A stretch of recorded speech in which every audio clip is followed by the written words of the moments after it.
ये वो प्रदेश है जिसकी पुण्य धरा वीरों के खून से सींची गई है।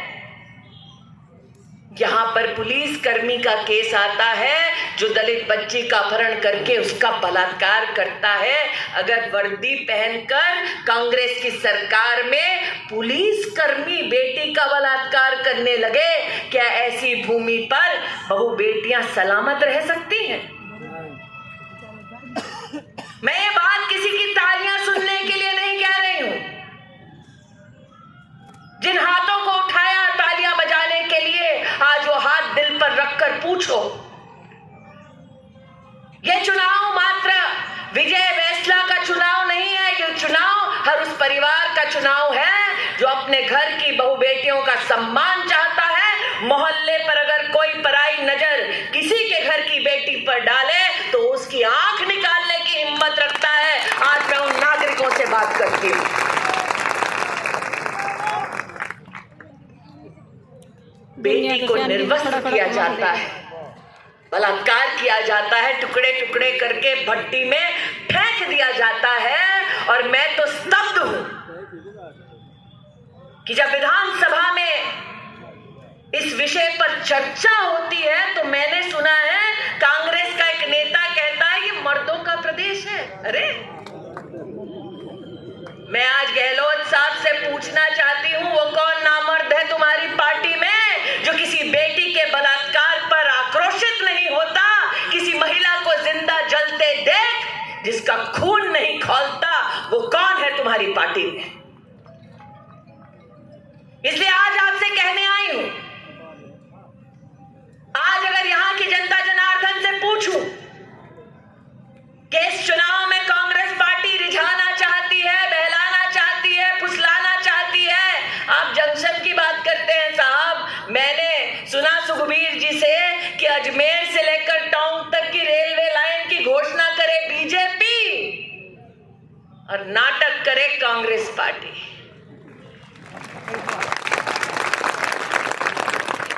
जो छलावे से अपनी राजनीति चलाते हैं, जो लड़की हैं लड़ सकती हूं का नारा झूठा देते हैं, वो एक गरीब दलित परिवार, आदिवासी परिवार की बेटी को जिंदा नहीं छोड़ते हैं। क्या ऐसी पार्टी को अपना वोट दोगे? आज आपसे पूछती हूं। इसलिए आज आपसे कहने आई हूं कि ये चुनाव, हाँ, ये संदेश लेकर आया है कि नागरिक 25 तारीख को पोलिंग बूथ पर जाएगा, कमल का बटन दबाएगा और विजय जी को जिताएगा। लेकिन ये चुनाव मात्र एक सीट का नहीं, ये चुनाव प्रदेश की प्रतिष्ठा का सवाल है, महिला के सम्मान का सवाल है। वो बेटी को काट काट कर भट्टी में डाल देते हैं और मोदी कहते हैं कि लक्ष्मी जब घर में जन्मे तो हम संकल्प लेते हैं कि आप भारतीय जनता पार्टी की सरकार बनाओ और लाडो के जन्म पर 2 लाख रुपया पाओ। आज ये संकल्प आपके सामने हम करते हैं।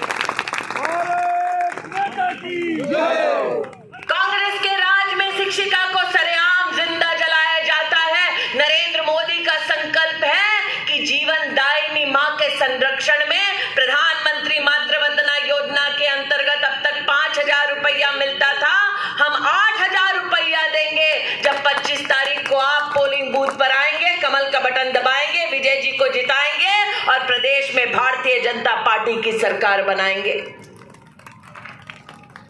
गुराह चलती बेटी का संरक्षण नहीं कर पाते और मोदी ने आज गारंटी दी है कि आप 25 तारीख को पोलिंग बूथ पर आए, कमल का बटन दबाएं, विजय जी को जिताएं और 12वीं कक्षा जिन प्रतिभाशाली बेटियों ने पास की वो मुफ्त की स्कूटी भाजपा की प्रदेश की सरकार से पाएं। आज ये संकल्प मैं आपके मध्य में लेकर आई हूं। आज आपके बीच में बहनें बैठी हैं, ये जानती हैं बहनें कि मोदी एक गरीब परिवार में जन्मा, इतनी गरीबी कि माँ ने गांव में आस पड़ोस के घरों में काम करके अपना गुजारा किया, बच्चों के दिन रात चिंता करते हुए 2-2 रोटियां जमा की। सोचिए वो व्यक्ति जिसने अपनी मां को दूसरों के घर में काम करते देखा हो, वो प्रधान सेवक बनता है तो क्या